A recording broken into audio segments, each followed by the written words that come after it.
నమస్కారం. ఈనాటి మన విశ్లేషణకు స్వాగతం. ఈరోజు మనం ఆప్షన్స్ ట్రేడింగ్లో చాలా పాపులర్ అయిన ఒక స్ట్రాటజీని ఎలా మాస్టర్ చేయాలో చూడబోతున్నాం.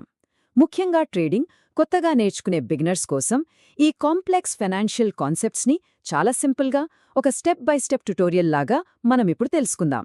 సో మార్కెట్ ఎలా పనిచేస్తుందో అర్థం చేసుకోవాలనే ఆసక్తి ఉన్న ప్రతి ఒక్కరికి ఖచ్చితంగా ఇది ఒక పర్ఫెక్ట్ స్టార్ట్ అని చెప్పొచ్చు.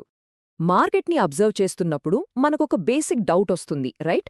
అదేంటంటే మార్కెట్ షార్ట్ టర్మ్లో మోడరేట్గా అంటే ఒక మోస్తరుగా పెరుగుతున్నప్పుడు ఆ ట్రెండ్ నుండి ఇన్వెస్టర్లు ఎలా లాభపడతారు? అసలు రిస్క్ని కంట్రోల్లో ఉంచుకుంటూ ఈ సిచ్యువేషన్ని ట్రేడర్లు తమకు ఫేవర్గా ఎలా మార్చుకుంటారో తెలుసుకోవడం చాలా అవసరం. ప్రతి ఆప్షన్స్ ట్రేడర్ తమ జర్నీలో ఖచ్చితంగా అర్థం చేసుకోవాల్సిన అత్యంత కీలకమైన విషయం ఇది. ఓకే, ఇక ఏమాత్రం లేట్ చేయకుండా డైరెక్ట్గా టాపిక్లోకి వెళ్ళిపోదాం. విభాగం 1, బుల్ పుట్ కాన్సెప్ట్. అసలు ఈ బేసిక్ కాన్సెప్ట్ ఏంటో ఇప్పుడు చూద్దాం. ఈ బుల్ పుట్ స్ప్రెడ్ అనేది షార్ట్ టర్మ్లో మార్కెట్ డైరెక్షన్ సెమీ బుల్లిష్గా ఉన్నప్పుడు, అంటే ఒక మోస్తరుగా పెరుగుతుంది అనిపించినప్పుడు తప్పనిసరిగా వాడాల్సిన స్ట్రాటజీ. ఇక్కడ గమనించాల్సిన ఒక ఇంట్రెస్టింగ్ పాయింట్ ఏంటంటే ఈ సెమీ బుల్లిష్ అనే మార్కెట్ వ్యూ ఇక్కడ చాలా చాలా ముఖ్యం. అంటే మార్కెట్ ఒక్కసారిగా రాకెట్లాగా పైకి వెళ్ళిపోతుందని కాదు, జస్ట్ నెమ్మదిగా కొద్దిగా పెరుగుతుందని అంచనా వేసినప్పుడు మాత్రమే మనం ఈ స్ట్రాటజీని అప్లై చేయాలి. రైట్, కాన్సెప్ట్ అర్థమైంది కదా. మరి దీన్ని ప్రాక్టికల్గా ఎలా చేయాలో చూద్దాం. విభాగం 2, దశలవారీ అమలు, అంటే స్టెప్ బై స్టెప్ ఎగ్జిక్యూషన్ అన్నమాట. ఇప్పుడు ఇక్కడ మనకు కనిపిస్తున్న ఈ స్లైడ్లో ఒక ఆసక్తికరమైన విషయం ఉంది. ఈ బుల్ పుట్ స్ప్రెడ్ క్రియేట్ చేయాలంటే ప్రధానంగా 2 లెగ్స్ ఉంటాయి. ఫస్ట్, కరెంట్ మార్కెట్ ప్రైస్ కంటే తక్కువ స్ట్రైక్ ధర ఉన్న out of the money put ఆప్షన్ని బై చేయాలి, అంటే కొనుగోలు చేయాలి.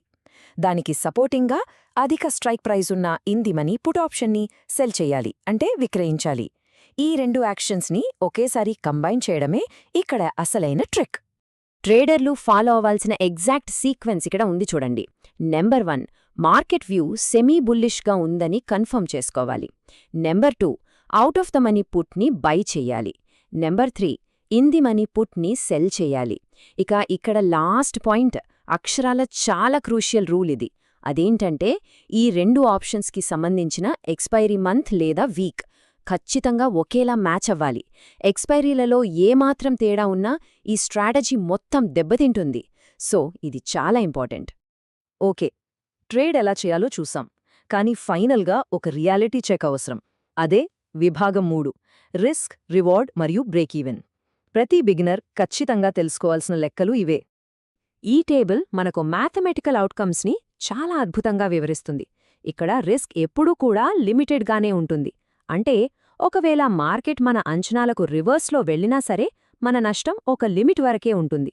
ఇక రివార్డ్ విషయానికొస్తే స్టార్టింగ్లో మనకు వచ్చే నెట్ ప్రీమియం ఏదైతే ఉందో అదే మన మ్యాక్సిమం ప్రాఫిట్.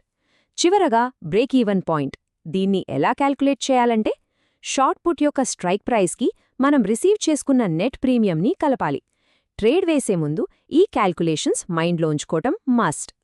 ఇప్పుడు మనం మాట్లాడుకున్న ఈ డేటా అంతా ఊహించుకోవడానికి ఒక bull put spread pay of graph అనేది అల్టిమేట్ ఆప్షన్ అని చెప్పాలి. ఎందుకంటే మనకు ప్రాఫిట్ ఎక్కడ స్టార్ట్ అవుతుంది, లాస్ ఎక్కడొస్తుంది, బ్రేక్ ఈవెన్ పాయింట్ ఎక్కడుంది అనేది ఈ గ్రాఫ్లో చాలా క్లియర్గా విజువల్గా కనిపిస్తుంది. నంబర్స్ని చూసి కన్ఫ్యూజ్ అయ్యే కంటే ఇలా గ్రాఫ్ ద్వారా చూస్తే ట్రేడర్స్కి సబ్జెక్ట్ ఇంకా ఈజీగా అర్థమవుతుంది. వెల్, చూశారు కదా, ఒక సెమీ బుల్లిష్ మార్కెట్లో ఈ బుల్ పుట్ స్ప్రెడ్ స్ట్రాటజీ ఎంత పవర్ఫుల్గా పనిచేస్తుందో. అయితే చివరగా మనల్ని మనం అడుక్కోవాల్సిన ఒక ఇంట్రెస్టింగ్ క్వశ్చన్ ఉంది. మార్కెట్ డైరెక్షన్ని బట్టే మనం స్ట్రాటజీని సెలెక్ట్ చేసుకుంటున్నాం కదా, మరి మార్కెట్ పూర్తిగా పడిపోతున్నప్పుడు లేదా అసలు కదలకుండా సైడ్ వేస్లో ఉన్నప్పుడు అప్పుడు ఎలాంటి స్ట్రాటజీస్ వాడాలి ఆలోచించండి. ఎందుకంటే ఆప్షన్స్ ట్రేడింగ్ ప్రపంచంలో మనం అన్వేషించడానికి ఇంకా ఎన్నో అద్భుతమైన వ్యూహాలు వేచి ఉన్నాయి.